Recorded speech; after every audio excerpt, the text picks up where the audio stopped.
Good afternoon and welcome to the DIACEUTICS PLC investor presentation. Throughout this recorded presentation, investors will be in listen-only mode.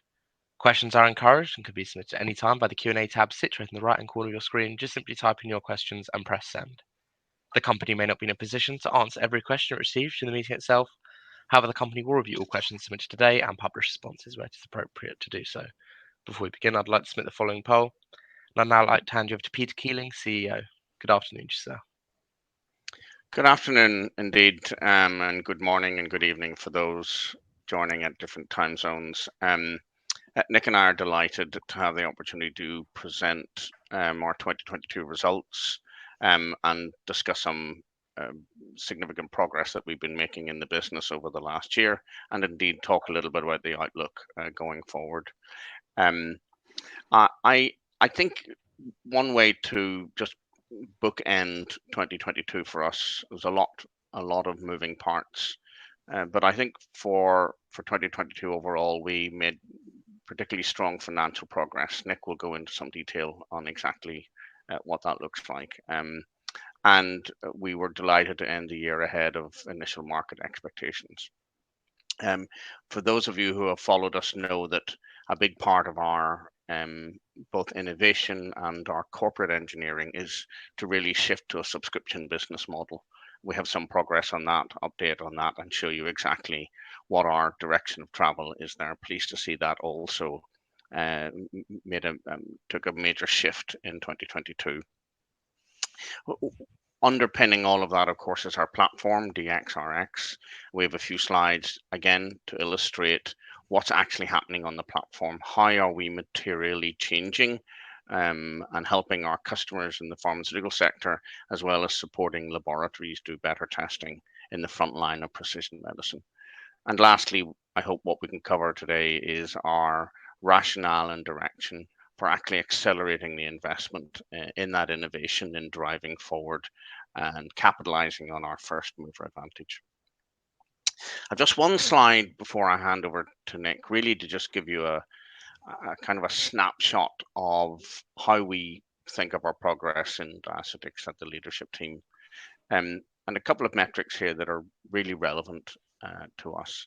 The first on the left is speaks to our intent to drive higher up within our pharmaceutical customer base. And I mean by higher up, and that is to working with multiple therapy teams over multiple years in multiple countries. We call those enterprise engagements.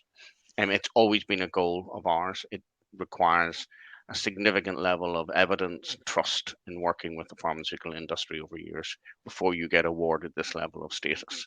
Pleased to see that in 2022 we secured 2 of those multi-brand engagements that took over a year to put together, but now that they're in place, they are running over multiple years. Again, Nick will talk to these. So delighted to see that really arriving on our own landscape.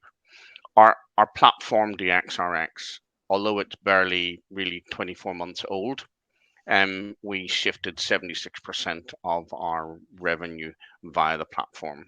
Now what in essence that means is that we're really leveraging the platform for the scalability that we require, as well as improving the quality of revenues, which we will touch on here. So that platformization, or underpinning our business for the platform, is well underway as part of our architecture.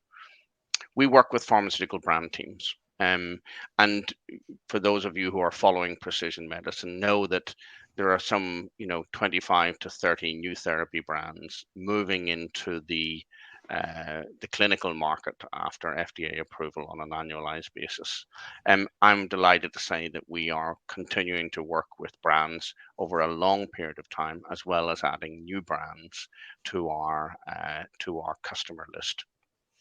56 brands across 43 customers is a significant breadth of coverage for us as a company, again, underpinned by the scalability that the platform can provide.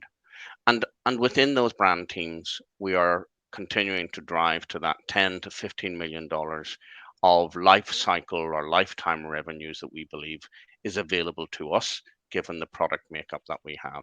And one of the ways that we've articulated this to show that on an annualized basis, we have 26 brands now with revenues over $1 million. Again, a big shift for us as a business. I touched on the platform functionality. We will actually illustrate a few examples of what that looks like. But really, one way to think of that is all the time we have a continuous improvement process undergoing, continuing to improve the utility, access to the data, and indeed the global reach of that platform. And of course, all of that is underpinned by the fact that we've been able to identify and recruit additional employees to join the team. With that, let me hand over to Nick, and I'll come back in a few minutes and talk a little bit about kind of platform utility. Thank you, Peter, and apologies, I accidentally flicked the slide across too early there. Welcome everyone. I just wanted to briefly talk to the key financials and then touch on some of the enterprise level engagements Peter mentioned, and then go into a bit more detail on our strategy acceleration and a bit more detail on the financials. Let me just start on this slide, say I think 2022 has been a really exceptional year for us in terms of financial growth and our trading performance. We saw revenue up to 19.5 million, up 40%. That's 26% on a constant currency growth and a really strong underlying growth rate, certainly above where the wider precision medicine market is currently growing. That was driven by the enterprise level engagements that Peter mentioned, but also a higher spend per brand, which we highlighted in our RNS. So that has increased from 250,000 per brand to 350,000 per brand in 2022. I think more impressive than the revenue growth has been our significant shift to subscription and our increase in order book in the year. That was all achieved while, I'd say, the revenue growth was achieved while we were doing this significant lift and the shift to subscription, which has increased from 3% in 2021 to 35% in 2022. And it is a core area, along with future visibility through the order book, that we want to really push home and develop as part of the accelerated investment in our strategy. On the order book, that increased to 16.9 million at the end of 2022, up ninefold, more than ninefold, from 1.7 million at the end of 2021. Our EBITDA was up 56% to 3.6 million.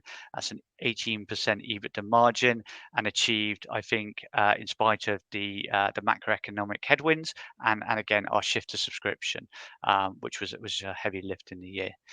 Finally, we finished the year with a really strong balance sheet, cash of 19.8 million, and no debt. Peter talked briefly to the enterprise level engagements.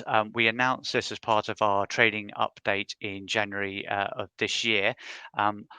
Just to step back and say that the way that we have and are launching the platform with our customers is that they don't subscribe to the platform as a whole in a all-you-can-eat type consumption way. What we've done is we've divided up our products into modules, and we layer in these different modules to meet our pharma customers' specific requirements with their brand teams, with their drugs that are being launched into the market. These enterprise level engagements are a really good example of where we've worked, in this case, with 2 top 10 global pharma companies and have layered up multiple products, all of which in these 2 cases have been our insight solutions, which is our data offerings. We've layered those up across multiple brand teams within pharma. And what we mean by that, a brand team is launching a drug. So you could have 5 or 6 drugs being launched within a large pharma customer at any point in time.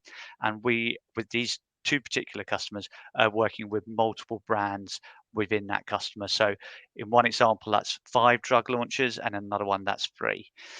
That's a cumulative value of over $7 million across those 2 contracts over 2 years.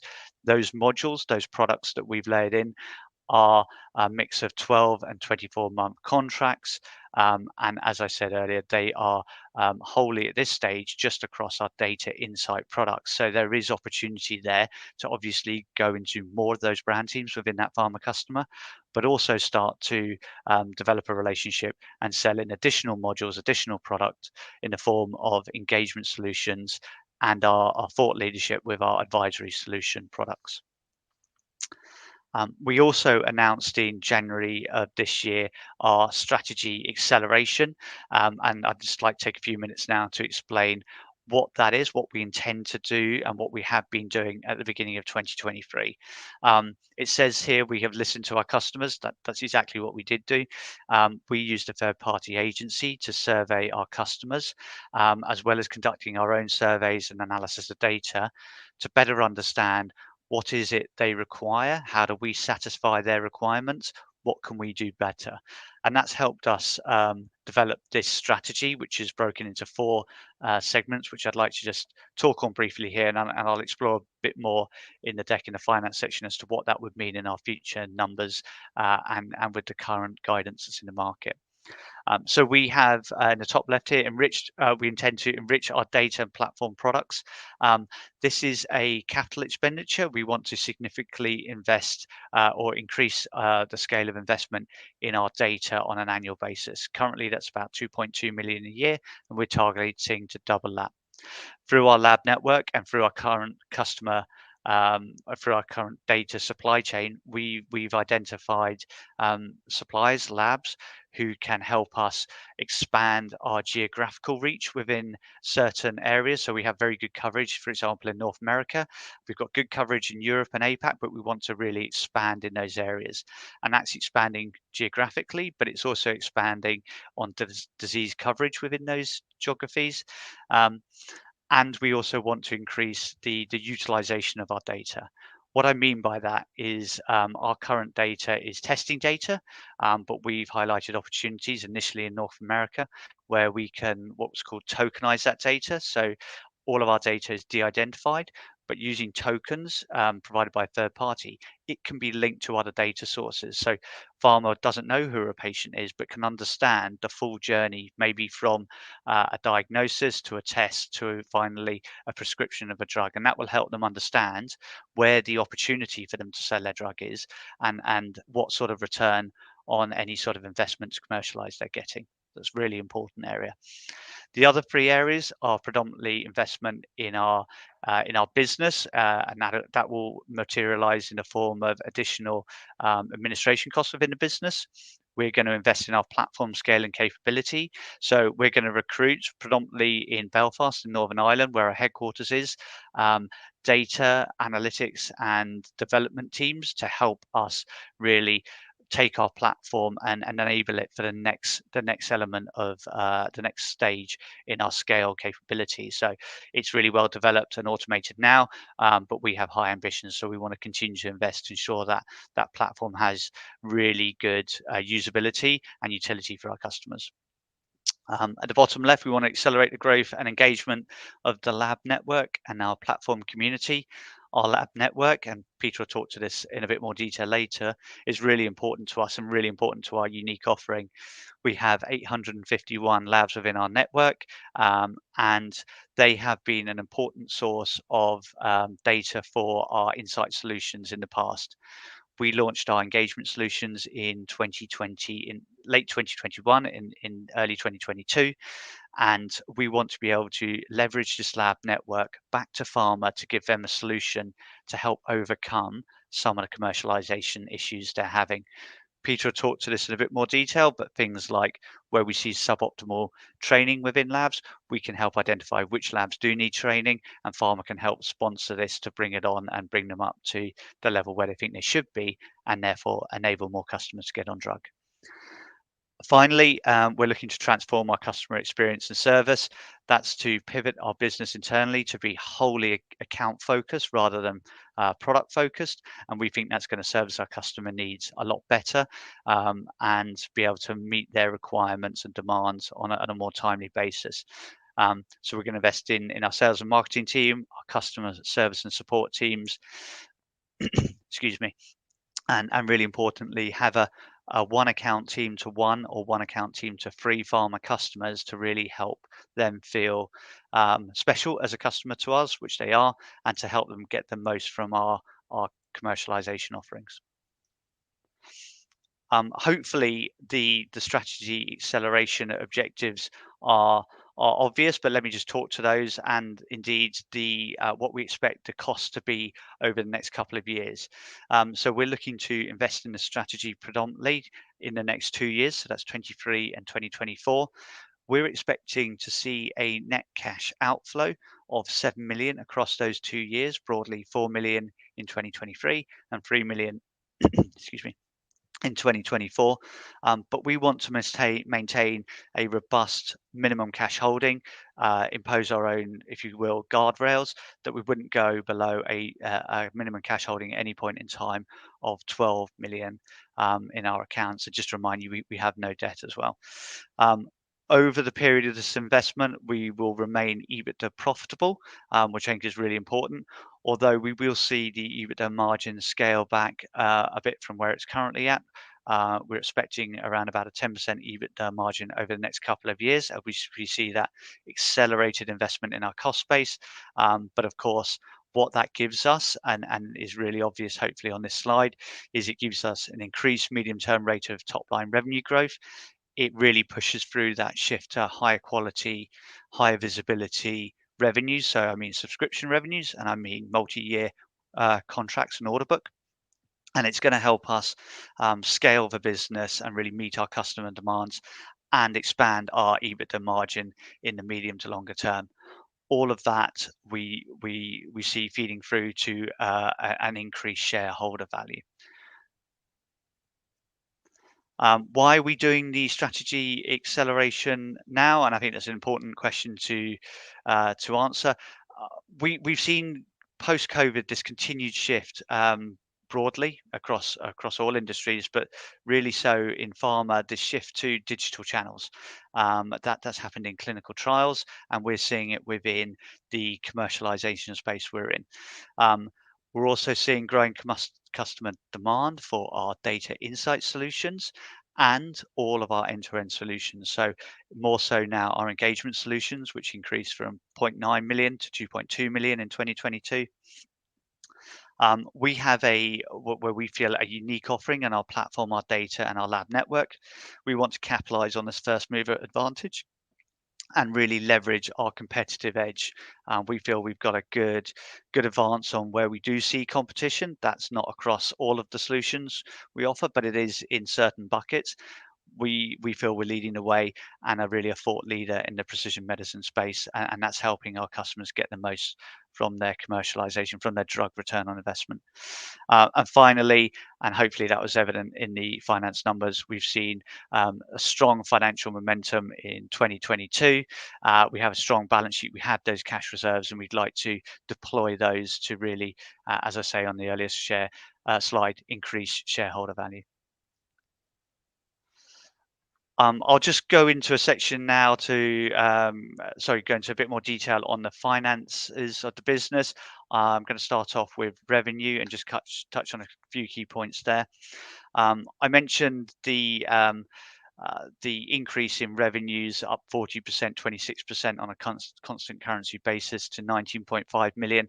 I've included, I think importantly, the 2020 revenues as well. Just to remind everyone, we launched our platform in October of 2020. 2021 was really that first year of launch, post-launch, and we saw good traction. And now I think we're really being able to see in the 2022 numbers evidence that traction we're getting with our customers and how we're really making a difference to them. This graph also highlighting on the left the 35% of revenue shifting to subscription, something which we want to push forward on. We highlighted in the RNS that we'd like to see subscription revenues move to up and around 70% in 2025 and 80% 2 years after that. We think that's an ambitious but wholly achievable target, and certainly that is why we're investing in the strategy acceleration now.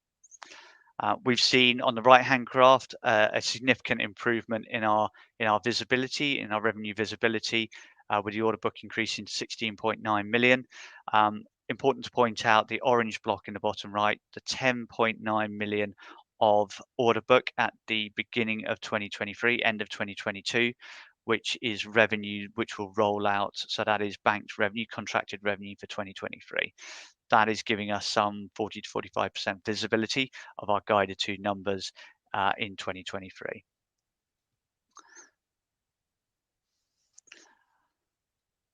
Just to talk to the left-hand side on the broader P&L and our progress in the year and what that would look like, what we're expecting that to look like with the strategy acceleration. I've talked to revenue. The gross profit margin was 86% in 2022. I think that window of 85 to high 80% margin is where we expect to be as a platform business on an ongoing basis. Of course, subject to the mix of our products being sold in, but I certainly think that is a realistic margin and something that we'll look to maintain going forward. I mentioned our EBITDA margin our EBITDA up 56% to 3.6 million, a margin of 18%. All that achieved, in spite of we've seen, like all businesses, increase in our cost base, increase in our wage cost base as well, which is a significant part of our business. And we've had the big shift to subscription, so really pleased to see consistent EBITDA margins, 21 to 22. As I highlighted earlier, we expect the EBITDA margin over the next 2 years to reduce as we invest in our cost base, but that to release obviously a higher rate of top line growth and a better medium to longer term EBITDA margin. What does that look like to us? We feel as a technology business, as platform enabled, we should be achieving EBITDA margins in the medium to longer term, which are more in line with those of textile businesses.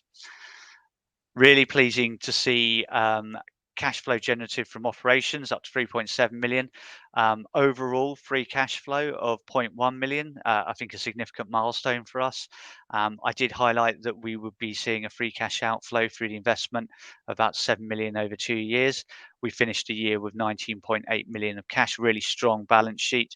And we have that cash as of today now diversified across 3 tier 1 financial institutions to ensure that we're diversifying against any banking concentration risk.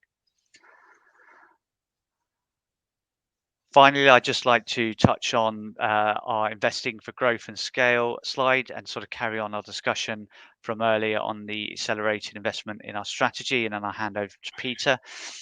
This graph just highlighting where we are investing in our business, just to remind everyone where that is. Predominantly, that is data that we acquire, which are the orange blocks at the bottom, and then the blue and the turquoise color, that is what we are, that is the funds that we're using to develop the platform. Some of it capitalized and some of it expensed through the P&L. We saw the platform development costs in 2022 of 2.6 million, of which 2.4 is capitalized. We think in future years, an increasing proportion of those platform development costs we're going to choose to expense to the P&L.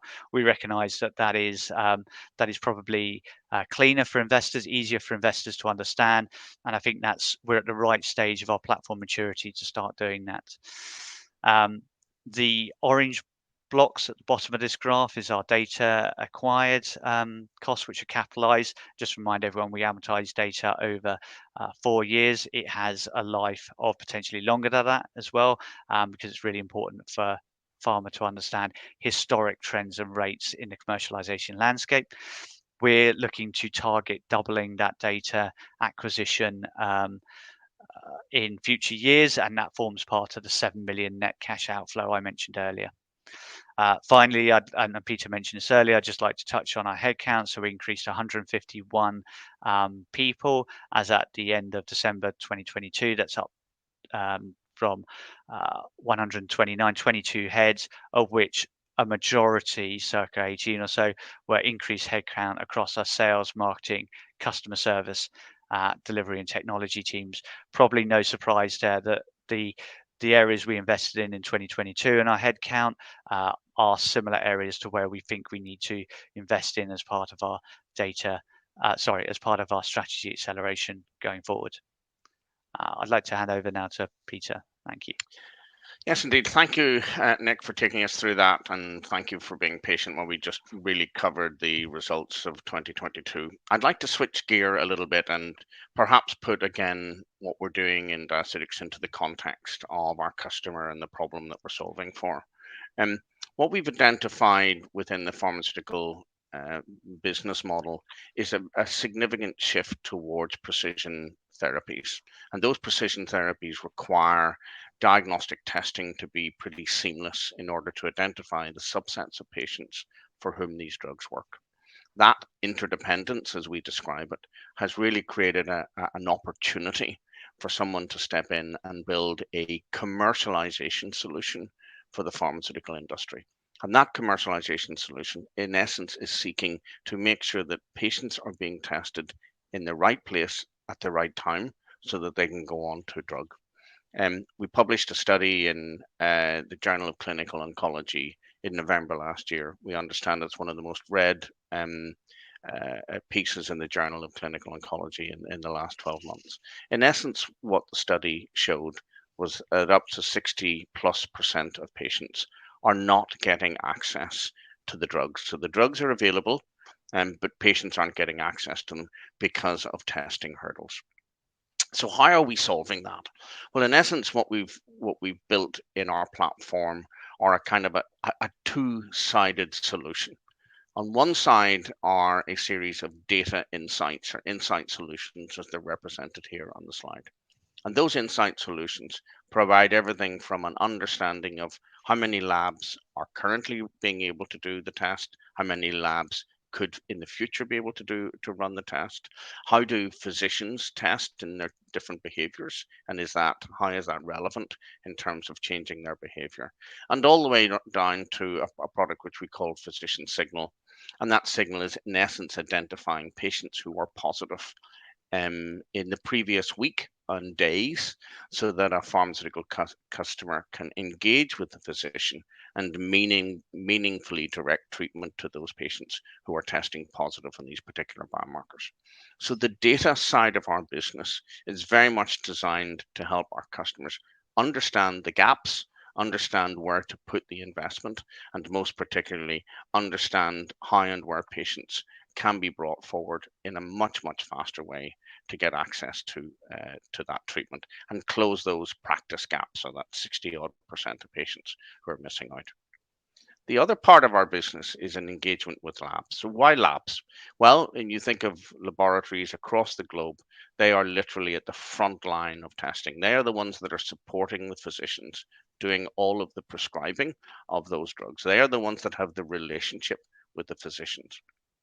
And what we've done over the years is to build a relationship with leading laboratories in all of the key countries to support them as they adopt new tests or as they understand how to adopt new testing guidelines.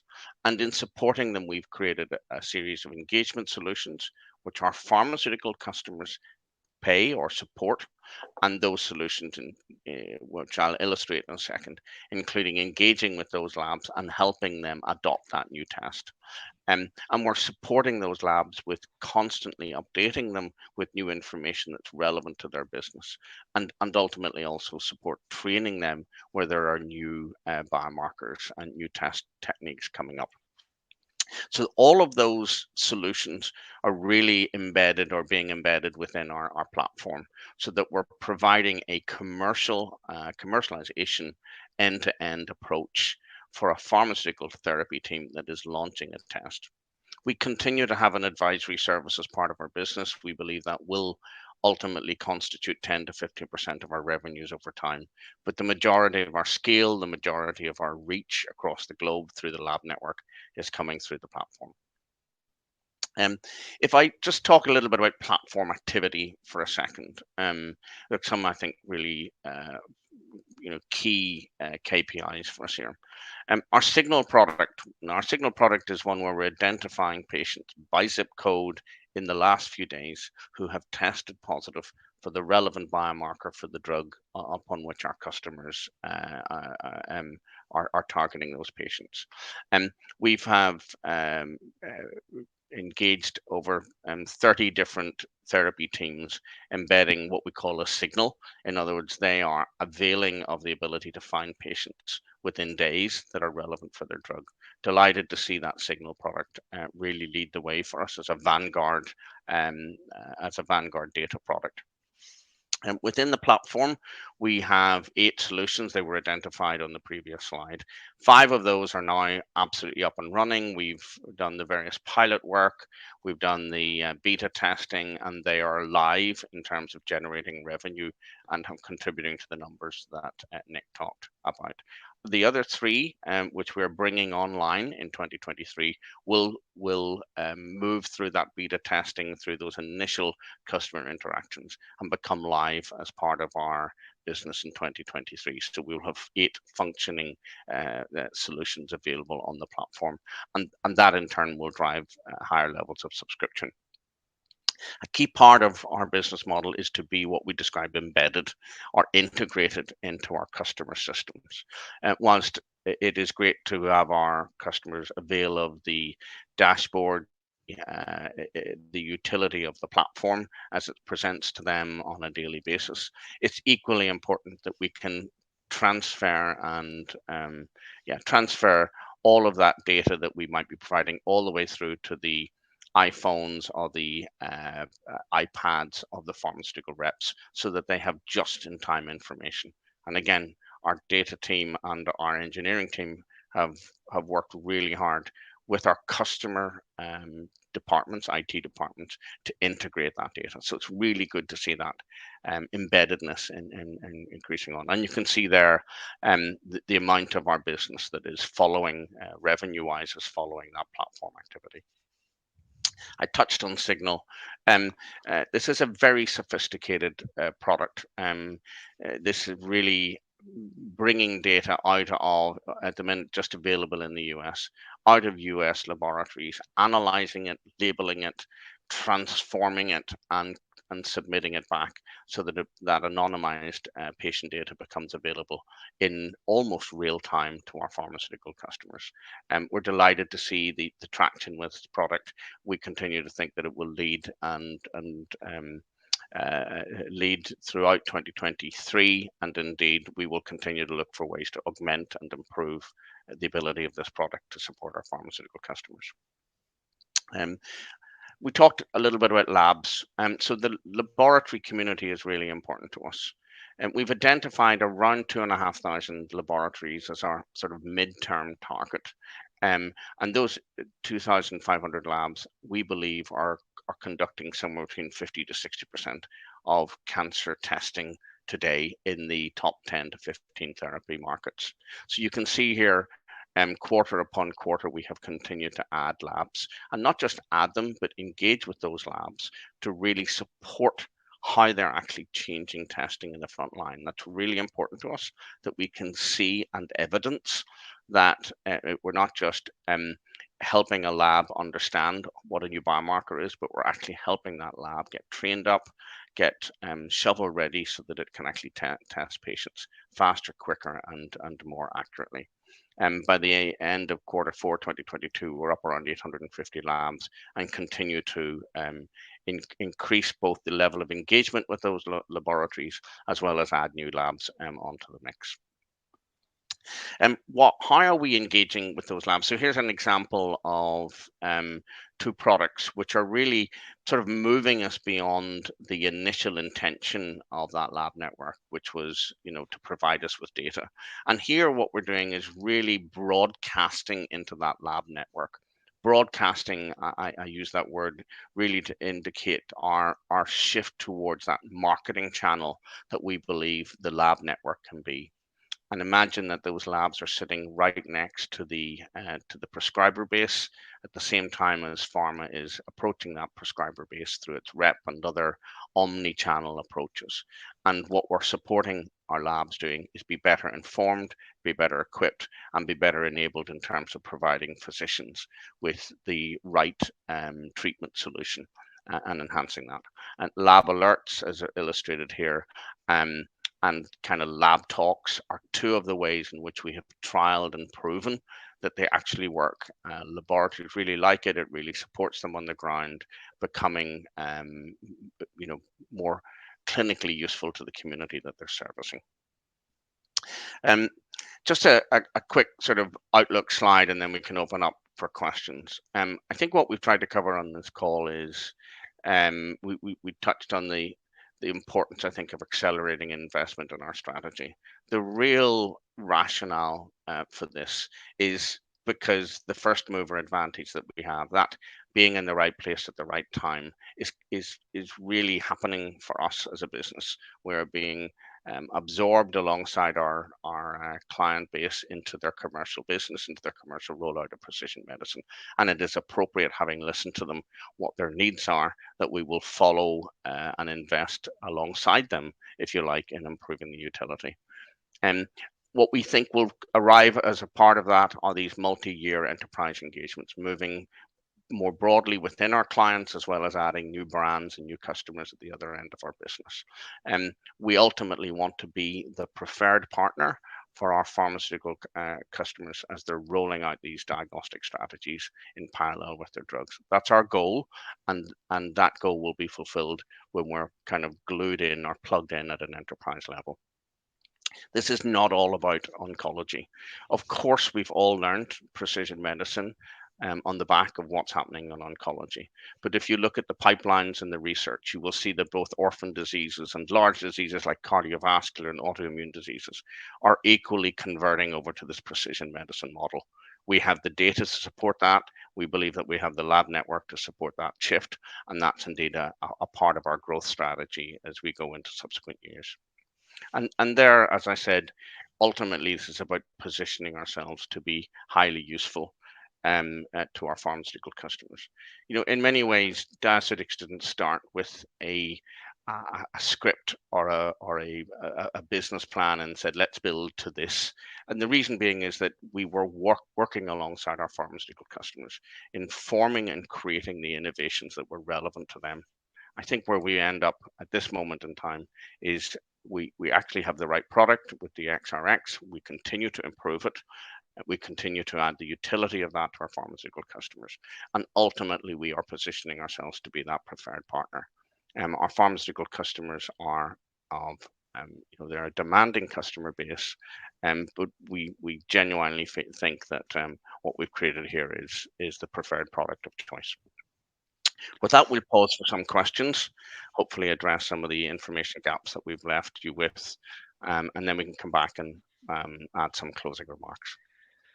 Peter, Nick, thank you very much for your presentation. Ladies and gentlemen, please do continue to submit your questions just by using the Q&A tab, which is situated on the top right-hand corner of your screen. I'd also like to remind you that recording of this presentation, along with a copy of the slides and the published Q&A, can be accessed via your investor dashboard.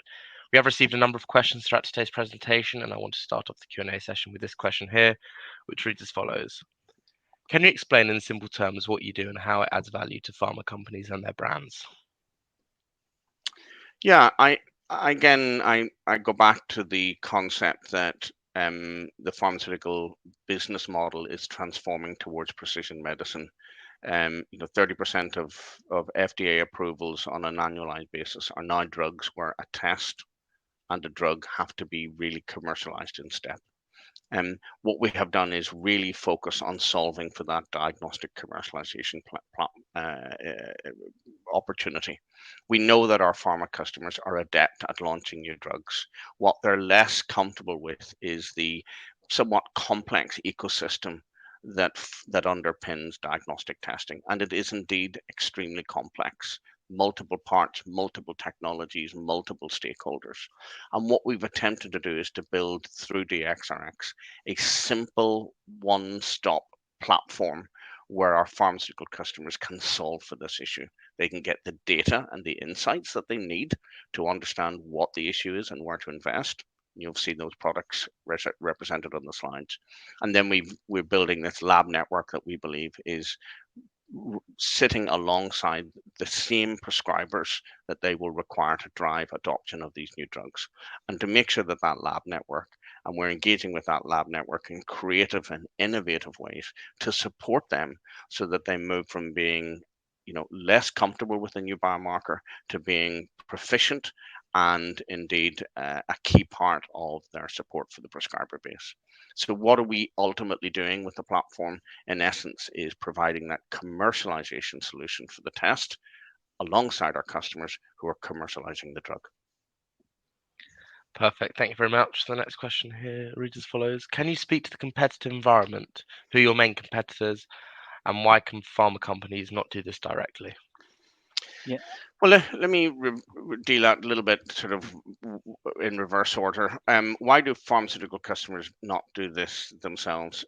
In essence, I would say that our primary competition is indeed pharmaceutical customers occasionally trying to take this on. And the reason why a pharma, for those of you who know that model, the reason why a pharma company will intervene in an area like this is when it doesn't have a good alternative.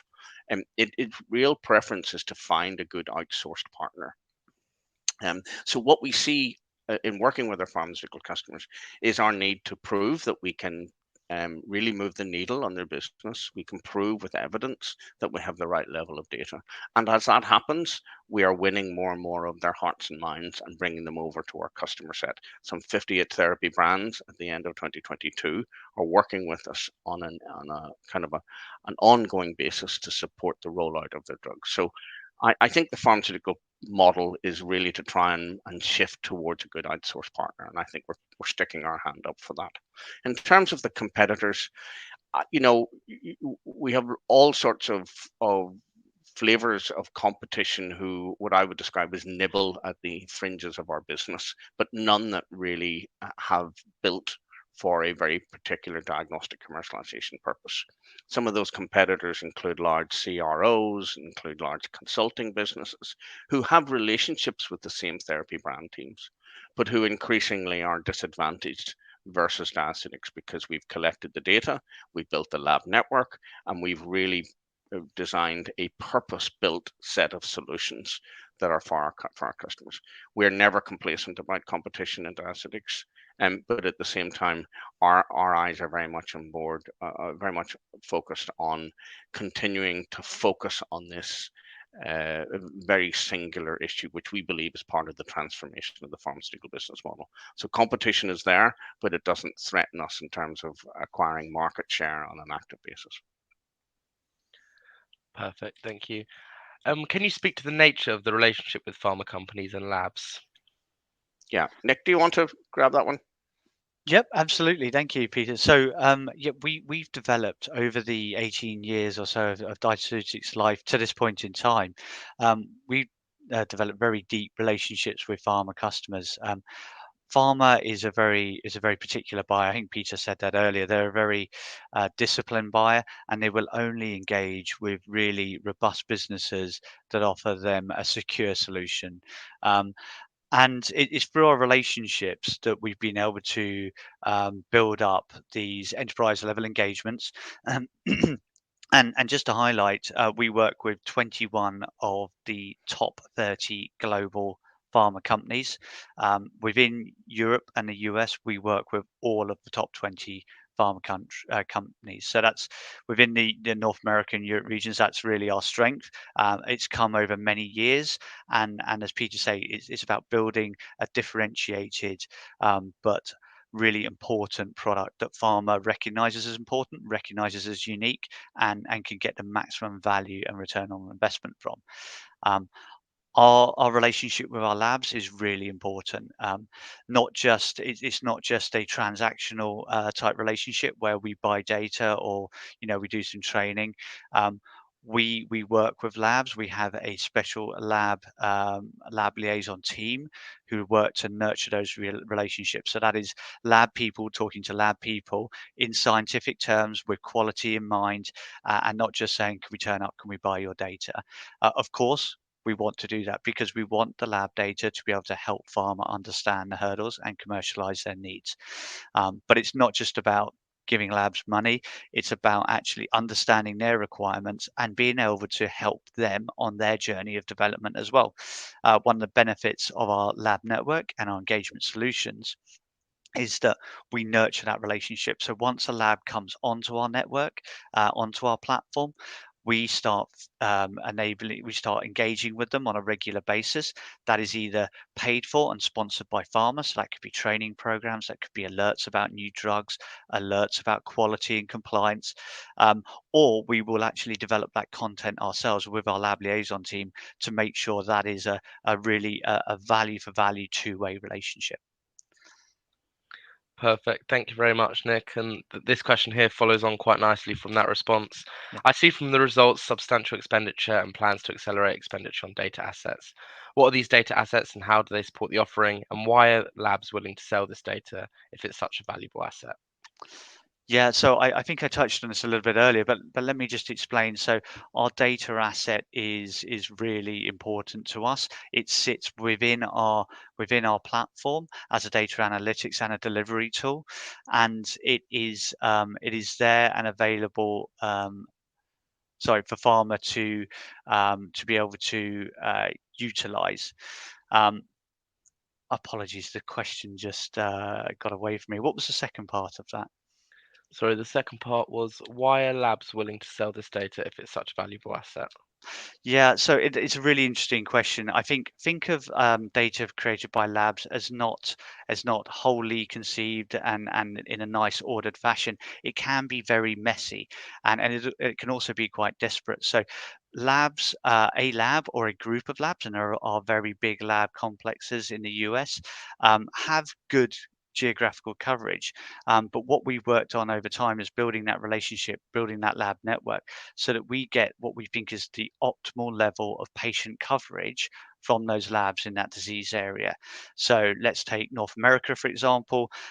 We work with hundreds of labs within that space to be able to get the right coverage, predominantly in oncology, but in rare diseases and non-oncology as well, to understand what is happening with patients, what is happening in testing. If a lab were to go in and try and sell data themselves to pharma, and they do that, and pharma does buy that, then they might only get a certain amount of geographical coverage or a certain amount of disease coverage, depending on where that lab has strength. So pharma might get a 5% coverage here, a couple of percent here, maybe a 10% there. So they've got to build up 10 or 20 different relationships with different lab groups, again, and they all might have different data sources, which is very messy and difficult to integrate. We essentially give pharma that ready. We can say, we've got the right coverage. This is our current coverage. We've got that geography covered. By the way, it's all standardized. It's all mapped. There's AI algorithms over the top to help them. We're not just selling raw data, it's data insights. And then we can deliver that either through our platform in an analytics tool or directly into pharma data analytics tools and their CRM systems. So we do see labs doing that, but it can be difficult for pharma to ingest that, and we offer a lot more comprehensive solution. Perfect. Thank you very much. The next question here asks, can you talk a bit about how critical your offering is to pharma? Can it become discretionary? Yeah, let me grab that. I think there are only a few times in the kind of pharmaceutical kind of business era where the business shifts and tilts in a meaningful way. I think we're in the middle of one of those moments. And that entirely is being enabled by, if you go as far back as the Human Genome Project or the shift towards precision medicine. And if you listen to the CEO presentations of from GSK, from AstraZeneca here in the UK, and indeed from Merck and BMS and Pfizer in the United States, you will understand that the pipelines of the pharmaceutical industry are shifting away from the one-size-fits-all drugs, where we treat everybody on a trial and error basis, towards identifying and targeting particular patient subgroups, and up to 60-70% of those forward-looking pipelines are full of drugs which are going to require some level of patient testing in order to drive the revenues and the forecast of those drugs. So the first thing I would say is that science is building an interdependency between testing and treatment in a way that it hasn't done for decades up until this point. So where we come in essence, is saying we have identified and spotted that requires a new level of service, a new type of support, a new type of platform ability to help decomplexify what in essence is a diagnostic ecosystem, which is running at about half to a quarter of the speed in terms of change than the treatment than the treatment pathways. And in order to make these fall into synchronization, you need to create levels of intervention. Those interventions through trial and error and working with our pharmaceutical customers, we believe we built into the platform. Those interventions include data, information to really change that testing paradigm. And secondly, engagement with the lab network to accelerate change. And to put that into some context, we know that observing change within the diagnostic and precision medicine market can often take years, 4, 5, 6, 7 years. What we've been able to do with our lab network is to see that level of change move within under 10 months. So we are saving 3, 4 years of lag time for our pharmaceutical customers. So how critical are we? How do we fit into the critical path? I think increasingly what we're seeing is that our data and our lab engagement solutions are very much part of the go-to-market model for a pharmaceutical industry that's in the midst of shifting towards precision medicine. I've touched on oncology. We know that 70-80% of drugs being launched in oncology are test dependent. But to look at what's happening in cardiovascular medicine and autoimmune disease, even in areas like diabetes, there is a renewed investment in diagnostics and treatment working hand in hand. I believe that where we sit in Diaceutics with our first mover advantage is building a product and a solution and a platform that solves for that issue. Perfect. Thank you very much for that, Peter. Just turning to the next question. How come all the news surrounding Diaceutics is exceptionally good, yet the share price is falling, albeit minimal? The company has plenty of cash and no debt. Yeah, no, I think it's a very good question, and as you rightly said, we are very well funded. We have 19.8 million of cash at the end of the year, and we have no debt. I think it's difficult to say why perhaps the share price isn't, let's say, in line perhaps with our expectations, but I mean, certainly we are taking it upon ourselves to tell the story in a lot clearer way, in a lot more succinct way, and raise the profile of Diaceutics, and to continue to deliver on what we promise. So we go out, we set guidance in the market with our analysts, and we look to meet and exceed those expectations wherever possible. We think that investment in our strategy is the right thing, and to accelerate that is the right thing given our position, given our strong balance sheet. And of course, we're looking to invest in where our three core areas are, our core differentiators being our DXRX platform, our data sets, which are unique and highly evolved and taking years to pull together, and of course our lab network, which we work really hard to engage, develop, and grow. We will continue to focus on those, continue to enhance those, maintain our competitive edge, and it is our hope that within time, if we make the right steps and continue to talk about Diaceutics and how well we're doing, we'll see the share price. Hope to see share price recognise that. Perfect. Thank you very much, Nick. The next question here is around DXRX and asks, is DXRX signal available outside the US, and if so, in which countries? Yeah, let me grab that one. I think I'd mentioned already, but I'll reiterate. What we've attempted to do with Diaceutics and the DXRX platform is to build a solution for the top 10 to 15 countries in which our pharmaceutical customers are rolling out these precision medicine drugs. We recognized earlier on that we could build a solution just for the US, but that we were missing an opportunity to really repeat and evolve our business along that geographic basis. As a result of that, all of the solutions that we have built on the platform, all of the 8 that we envisage will make up the predominant of the subscription revenues, are being built with a view that they will be global and available in all of our key markets. With regards to Signal, at the minute it is currently only available in the US, and I think, as the question suggests, we are indeed looking at rolling that out into key European markets. There are different data requirements in all of these geographies, different levels of access to data, and we're working through that at the minute to really make sure that we can introduce Signal on some at least early part of Signal into a couple of those European markets. So that's something to look out for towards the latter end of this year. I don't want to call just yet exactly which markets will be first, but the intent is clear. We want to provide all the solutions in all of the key markets that we believe our pharmaceutical customers are going into. That is what we believe will be the partner of choice requirement for a pharmaceutical industry. Perfect. Thank you very much for that, Peter. The next question here asks, what is the reasoning behind a minimum £12 million cash balance rather than reinvesting part of this? Yeah, and so I think it's a great question. We obviously did took a long time to make sure that we were getting the right level of strategy investment and acceleration, and certainly we expect to see that 7 million cash outflow over the 2-year period, meaning that we can maintain that minimum 12 million pound holding.